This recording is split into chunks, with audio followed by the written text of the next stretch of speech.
I've heard writers such as J.R.R.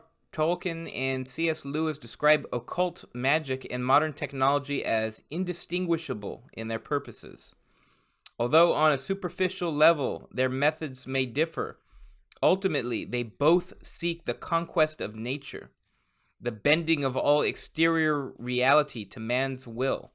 In both instances, the manipulation of nature is pursued in order to have it conform to and serve man's desires. Directly opposed to this is perennial wisdom, which seeks the perfection of man through grace by having him conform to the external reality, which is God as perceived through the good, the true, and the beautiful. How would you distinguish medieval man's view of nature, the world around him, and his relationship to it, as well as his consequent approach to science and technology, to that of modern man's disenchanted, mechanical, power-driven approach? And how is this difference expressed in Tolkien's literature? Mm. Good question. Well, medieval man, again, and you'll find exceptions, of course, but basically, medieval man saw himself as a pilgrim in this world, just a poor wayfaring stranger, wandering through this land of woe, this fallen world, en route to what he hoped would be his final place in heaven.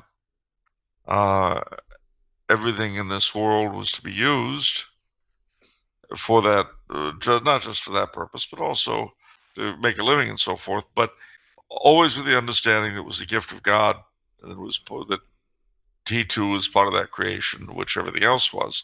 The difference being, of course, that having a soul, he was ultimately immortal, whereas the world around him was a passing thing.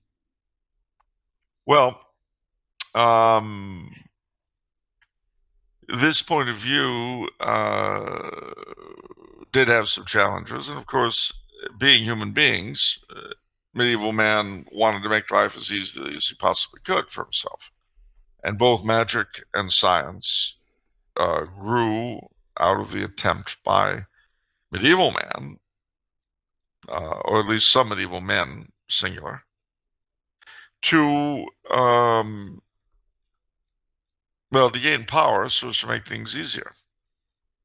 You see, if you've got power, you can certainly arrange for convenience.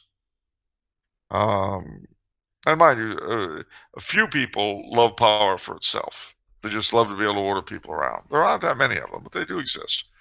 Most people, power is a means to an end. It's useful.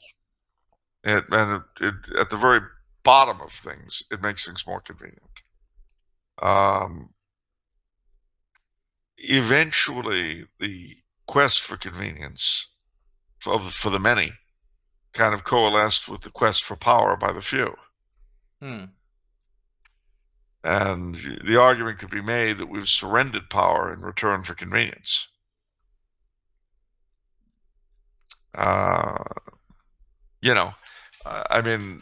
to put too blunt a face on it, but now that abortion is available, the girl doesn't have to be in trouble, as we said when I was younger.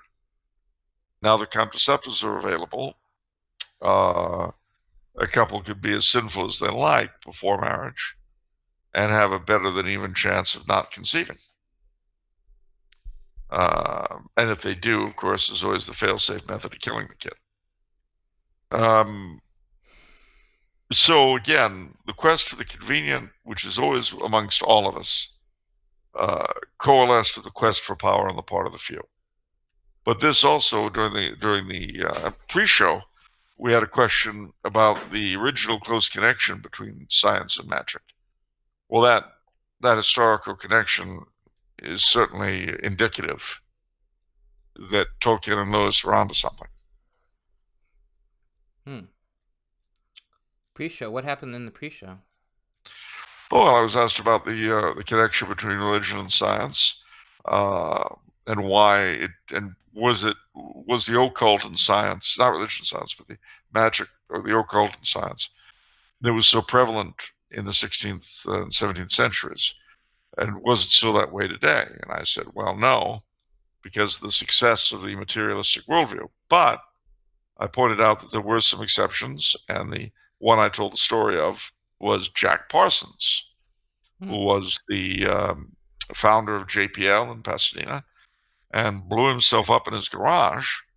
Although whether it was a magical experiment or a scientific experiment, to this day, no one knows. Wow. Gosh, that's fascinating. I'm going to have to watch the pre-show. Sounds like the pre-show was really great. Oh, man. Would you stoop to becoming a patron just to watch the thing? I should, to be honest. I mean, for $1, that sounds like a great deal. Okay. Yeah, it is. But what if you can't afford $1?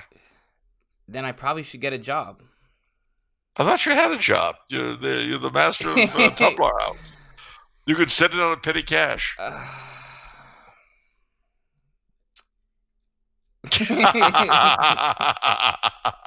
All right, what else we got?